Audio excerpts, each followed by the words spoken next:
Nkwalirizaako gwe wenna akyagyekuumiddeko ensi Buganda anti munnange ensi Buganda kuno kwe kwaffe munnange tukyatolontoka tukyawera ennemba n'akatabo Basajja Mivule nga kawandiikibwa Solomon Ike Mpalanyi. Era ng'olunaku olwaleero tutuuse ku mutwe ogugamba nti abakulu bakutumidde. Mivule yasalanga ebiseera n'akyalako mu bavubuka banne era ne mu bantu abakulu ab'oku kyalo ky'ewaabwe. Bavubuka banne nabo baafunanga akabanga ne bagenda ewuwe ne banyumyamu. Kikyajjukirwa nti Mivule yali muvubuka mwerazi, munyonnyo wa mwenge era nga tabula ku binyumu, nga tasubwa mbaga mu biseera by'obulamu bwe ebyasooka, naye mu bbanga eryo nga buli kimu akigendako mpola. Yali yeetegerezza abakazi era ng'abategedde ng'abamu bwe bali bakatebulanya abanyirivu kungulu ng'omusota, naye nga munda busaggwa obutavumulikika.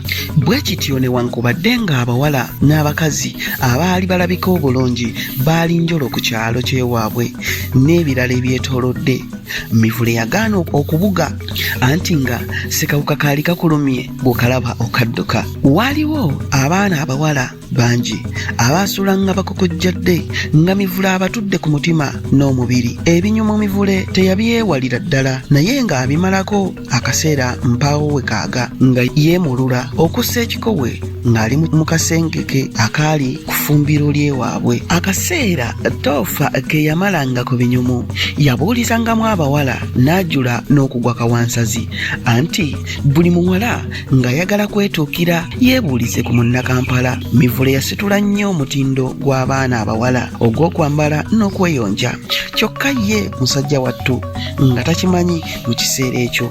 Mivule yalina enjogera bannakibuga gye baateranga okwogeramu eyabuguumiriza ng'abaana abawala ne bakamala. Yagendanga n'awaanawaana ng'abajuliza abantu abakulu abamu nti ate ekyo mukyala ky'oyogedde kifaananira ddala n'eky'omukyala omu k'omunene mu kibuga Kampala. Eyo yayogeranga tuli ku kabaga awantu mwattu ffenna ne twewuunya, kwe kugamba buli muwala n'abaako omuntu omukulu ow'ekitiibwa oba ow'amagezi ennyo mu Kampala gwe yamufaananyanga. Abamu yabeesunzanga nga balowooza nti omuvubuka by'ayogedde bya mazima.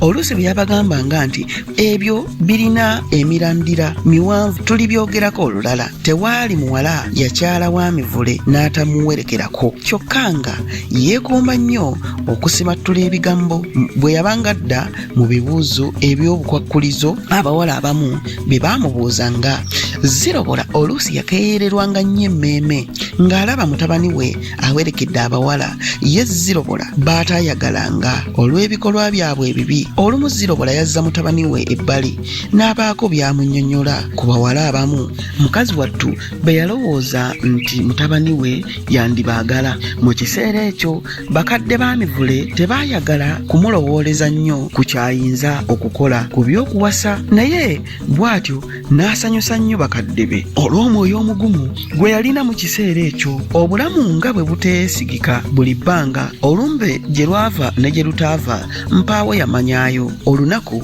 lwali lwakuna nga Mivule atudde ku luggyaawo asoma mu kitabo Empisa z'Abaganda. Yagenda okuwulira ng'omubiri gumususuukirira kozza obulwadde obw'amaanyi bujja. Yawulira tali bulungi, kwe kugenda agalamire ku buliri bwe. Munnange akageri ke yagalamira atyo olumbe lwagamba nti jangu mpola. Omuvubuka ng'agwa wansi nga luluma. Ennaku essatu ezaasooka yalina okutegeera takyategeera, era eby'okumutwala ew'omusawo n'okumuzza baamunyumiza binyumize nga ssuuse. Singa ebisenge by'ennyumba byali byogera bino Mivule mwe yalwalira byanditenze abantu enkumu abajjanga okulaba ku mulwadde. Abantu abakulu baageranga ebiseera ne bagenda bamulingizaako, naye abawala bo ne guba mugano nga gwanswa.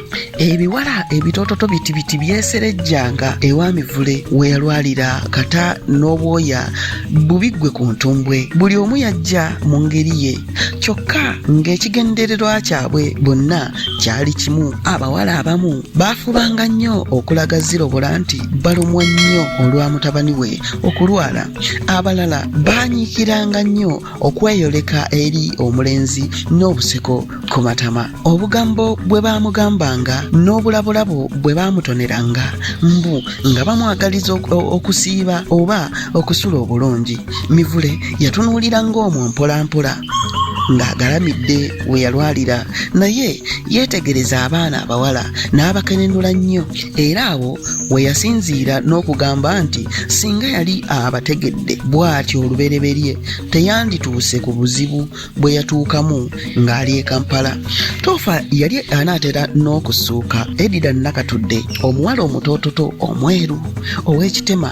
Mivule gwe yali alabyeko enfunda eziwera n'ajja okulaba ku mulwadde. Omwana omuwala yasookera mu bakulu n'amala okubabuuzaako n'okubasaasira okulwaza, n'abanyonnyola nga bw'ataaliyo mu kiseera Mivule we yali afiira. Zirobola kwe kumuddamu nti mukadde twamanya nga bwe wali ogenze eggomba okulwaza ssengaawo, ye kati olese ali atya mukazi wattu? Ko Nakatudde nti aliko wadde nange bwe mpulidde enjega eyeeno kwe kusitukiramu nzije mbalabeko bannange. Edida olwasirisa ebyo, Zirobola n'amugamba nti nkale nno genda eri gy'ali omubuuzeeko. Edida nga nno muwala mulabufu olwali okuyingiza ati omutwe mu nju n'ayita Mivule nti munnange Toofa, olumbe lwali lukuntwalako nga sitegedde. Nakutegeera kiki? Kweraliikirira nandiki lwalabanze butabaawo. Ebigambo ebyo byonna Edida yabyogera ayimiridde ng'atunuulidde Mivule obutatemya. Omuvubuka okwandibadde ng'okuddamu ebibuuzo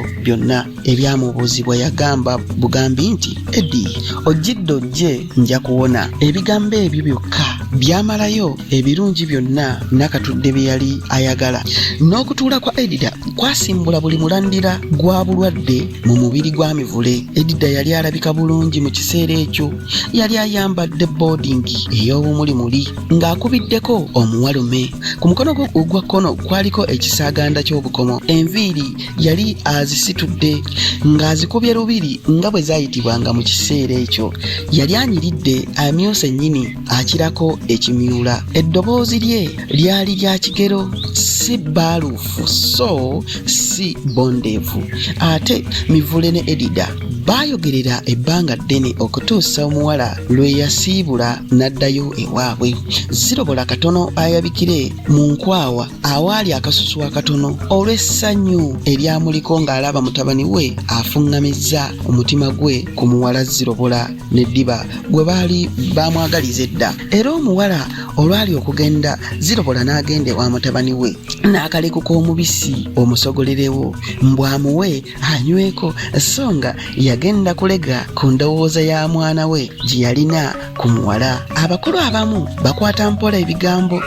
Zirobola yakwata mpola mutabani we okutuusa lwe yamwogeza bye yali asirikidde. Omulenzi yategeeza nnyina nti Edida mwagala nnyabo era akoze bulungi okujja okundabako.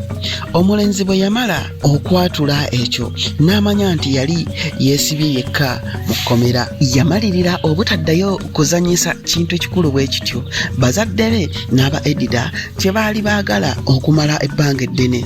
Olwo Mivule n'atandika n'okukola nga buli kantu ng'akakolerera Edida. Ate ne Edida buli kye yalowoozangako ne kye yakolanga nga bya Toofa. Bakadde ba Edida baayagala nnyo Mivule era buli muwala lwe yabanga agenda okumulabako nga batera okumugamba nti munno omutulabira, era naye olwamalanga okumubuuza ng'amugamba nti abakulu bakutumidde. Mivule ne Edida baayagalana nnyo era buli omu n'ategeeza munne ekintu kye yabanga ayagala ne ky'ataayagalanga. Awo we baatandikira okwesigaŋŋana nga buli omu yeeyabiza munne mu buli kantu. era ddala eyeekwanira akira ayomba.